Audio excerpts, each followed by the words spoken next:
बिहार में बकैत नंबर 2 की उपाधि से सम्मानित उप मुख्यमंत्री सम्राट चौधरी का कैरियर नीतीश कुमार खा गए। एक तरफ जहां सम्राट चौधरी के नीचे से बिहार बीजेपी प्रदेश अध्यक्ष की गद्दी चली गई है, वहीं अब उनकी उप मुख्यमंत्री की कुर्सी भी जल्दी जा सकती है और नीतीश कुमार की वर्क दृष्टि जिस पर भी पड़ जाती है उसका सर्वनाश हो जाता है, उसका कैरियर नीतीश कुमार खा जाते हैं। और नीतीश कुमार के नजरों पर सम्राट चौधरी उसी दिन चढ़ गए थे जब भरे विधानसभा में उन्होंने नीतीश कुमार के पूछने पर कह दिया था कि जब तक आपको सीएम की गद्दी से नहीं उतारूंगा तब तक मैं यह अपनी पगड़ी नहीं खोलूंगा। और नीतीश कुमार को उन्होंने क्या क्या नहीं कह दिया था और उसी दिन नीतीश कुमार ने सोच लिया था कि इस व्यक्ति को मैं बर्बाद कर दूंगा, इस व्यक्ति का मैं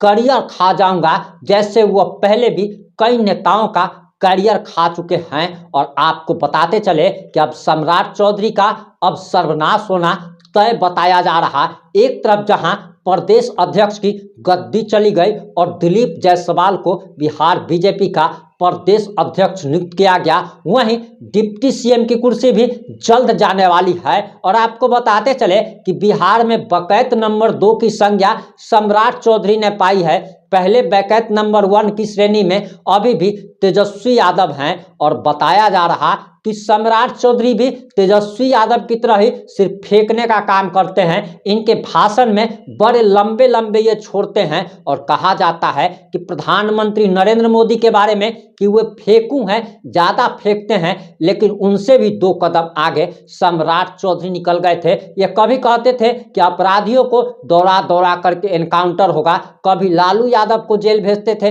कभी तेजस्वी यादव को जेल भेजते थे, तो कभी माफियाओं को जेल भेजते थे। लेकिन इन्होंने जो भी कहा आज तक एक भी काम इनसे हो नहीं पाया, यानी कि यह सिर्फ बोलने में महारथी हैं, तभी तो इनको बकैत नंबर 2 की संज्ञा दी गई। और अब इनका जनता के बीच भी क्रेज खत्म हो चला है। वहीं हम आगे आपको सम्राट चौधरी का वो भाषण भी जब सुनाने वाले हैं और उस भाषण को जब आप ध्यान से सुनिएगा तब आपको लगेगा कि ये व्यक्ति जो पहले बड़बोला था आखिर इसके बोली में क्या कंपन आ गया है। और सम्राट चौधरी को भी एहसास हो चला है कि अब उनका करियर खत्म है। एक तरफ जहां 2024 के लोकसभा चुनाव में कुशवाहा वोटर का वो वोट बीजेपी के पक्ष में ट्रांसफर नहीं करा पाए, जिसके बाद उन्हें बिहार बीजेपी के प्रदेश अध्यक्ष की गद्दी से हटा दिया गया है। इसीलिए कहा जाता है कि विरोध भी कीजिए तो किसी को उतना ही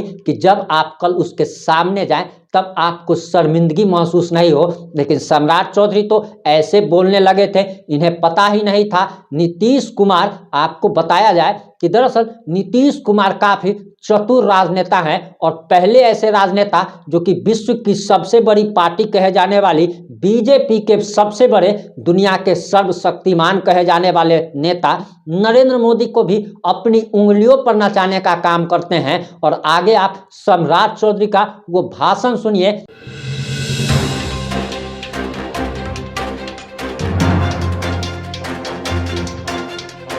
इस समारोह की अध्यक्षता कर रहे भारतीय जनता पार्टी के अध्यक्ष डॉक्टर दिलीप जायसवाल जी, इस मंच पर उपस्थित बिहार के लोकप्रिय उप मुख्यमंत्री आदरणीय विजय सिन्हा जी, इस मंच पर उपस्थित भारतीय जनता पार्टी के पूर्व के अध्यक्ष, हम लोगों के गार्जियन आदरणीय नंदकिशोर यादव जी, इस मंच पर उपस्थित बिहार भारतीय जनता पार्टी के पूर्व के अध्यक्ष और बिहार सरकार के मंत्री भाई मंगल पांडे जी, हम लोगों के नेता और बिहार सरकार के मंत्री आदरणीय प्रेम कुमार जी, विधान परिषद के उप नेता आदरणीय राजेंद्र गुप्ता जी, हम लोगों के मार्गदर्शक और लंबे समय से पूरे जीवन को जिन्होंने त्याग कर पूरे पार्टी को अपना समर्पण कर दिया, आदरणीय नागेंद्र जी क्षेत्रीय महामंत्री, हमारे भाई और भारतीय जनता पार्टी के राष्ट्रीय मंत्री आदरणीय ऋतुराज सिन्हा जी, बिहार सरकार के सभी माननीय मंत्रीगण, सभी पार्टी के पदाधिकारीगण, पार्टी के सभी वरिष्ठ नेतागण, माननीय विधायकगण, माननीय सांसदगण, माननीय विधान परिषद के सदस्यगण और इस हॉल में उपस्थित तमाम भाइयों, बुजुर्गों, नौजवान साथियों, छोटे छोटे बच्चे, माताएं, बहनों, आज साथियों लगभग 1.5 साल तक आपके बीच में अध्यक्ष के तौर पर काम करने का मौका मिला और मैंने आज से 1.5 साल पहले भी कहा था कि भारतीय जनता पार्टी ने जितना हमें दिया है, हमको जीवन में कोई दूसरी पार्टी कभी दे नहीं सकती है साथियों। और मैंने उस दिन भी कहा था साथियों,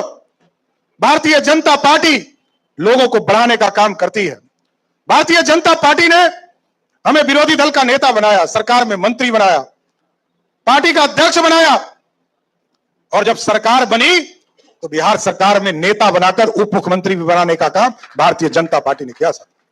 और मैं समझता हूं बिहार की राजनीति को, लंबे समय से बिहार की राजनीति में काम कर रहा हूं, मैं 6ठी बार मंत्री के तौर पर खड़ा हूं साथियों आपके बीच। मैं जानता हूं सरकार और संगठन ये दोनों चलाना है और हमको लगता था कि जब हम लोग दोनों पद पर काम कर रहे थे तो भारतीय जनता पार्टी, क्योंकि यह संगठन की पार्टी है, नीचे कार्यकर्ता काम करते हैं, संगठन नीचे बूथ तक, हमारा बूथ का अध्यक्ष तक है, बूथ की कमेटी तक है। आज तो हम शुभकामना देते हैं हमारे भाई दिलीप जायसवाल जी को, आप एकदम अस्वस्थ रहिए, अध्यक्षीय काल का तो समर्थन दूंगा ही, सरकार से भी पूरा सहयोग भारतीय जनता पार्टी के कार्यकर्ताओं को करने का काम करूंगा। और एकदम अभी नंदकिशोर जी कह रहे थे दिलीप भैया, तो हमको लगा कहीं 70 पार तो नहीं कर गए दिलीप जी, लेकिन हम लोग तो रास्ता भर इनको सट्टा पे पट्टा कहे हैं कि 60 वर्ष के हैं, हम लोगों से तो थोड़ा बड़े हैं, लेकिन हमको पूर्ण भरोसा है कि भारतीय जनता पार्टी को शीर्ष तक पहुंचाने का काम डॉक्टर दिलीप जायसवाल करेंगे साथियों। इसलिए साथियों पूर्ण रूप से, ठीक कहा मंगल जी ने, कई अध्यक्षों का आपको अनुभव मिलेगा, लेकिन पूरी तरह एक पूरी नई व्यवस्था खड़ा करनी है। और जिस तरह हम लोगों ने एनडीए ने तय किया साथियों, अभी 2024 में जब हम सरकार बना रहे थे तो राष्ट्रीय जनता दल के मुंह से सरकार छीन लिए और आगे भी 2025 में जरूर आश्वस्त करते हैं सरकार और संगठन का पूर्ण समर्थन मिलेगा तो 2025 में अपार बहुमत से फिर से एनडीए की सरकार बनाएंगे साथियों। इसलिए आज आपका स्वागत हम लोग करते हैं। आज भारतीय जनता पार्टी को एक नई शुरुआत, नया खेला शुरू करने का समय आया है। एक एक संगठन के जो काम बच गए हों, आपको जो लगता है उसको और आगे बढ़ाने का काम कीजिए, हम लोगों का पूरा समर्थन मिलेगा। कई कार्यकर्ता साथी हैं जो सरकार और संगठन में बीच में खड़े रह जाते हैं, हम लोग आगे भी आपके निर्देशन में आपका सहयोग मिलेगा तो जो हमारे महत्वपूर्ण कार्यकर्ता है उनको सरकार तक भी पहुंचाने का काम हम लोग जरूर करेंगे साथियों। इसलिए आज इस महत्वपूर्ण वेला में आप आज बिहार में भारतीय जनता पार्टी का दायित्व ले रहे हैं, एक एक कार्यकर्ता आपके तरफ देख रहा है और संघर्ष की लड़ाई को आगे बढ़ाना चाहता है। एक एक बूथ तक, एक एक मंडल तक, एक एक जिले तक जो व्यवस्था बची है उसको आगे बढ़ाना है। इसलिए हम फिर से आपको शुभकामना और सहयोग करने का पूरा वादा करते हुए आपको फिर से बधाई देते हुए अपनी बातों को विराम देता है कि आप एक मजबूत भाजपा बनाने में सबका सहयोग करने का काम कीजिए। बहुत बहुत धन्यवाद।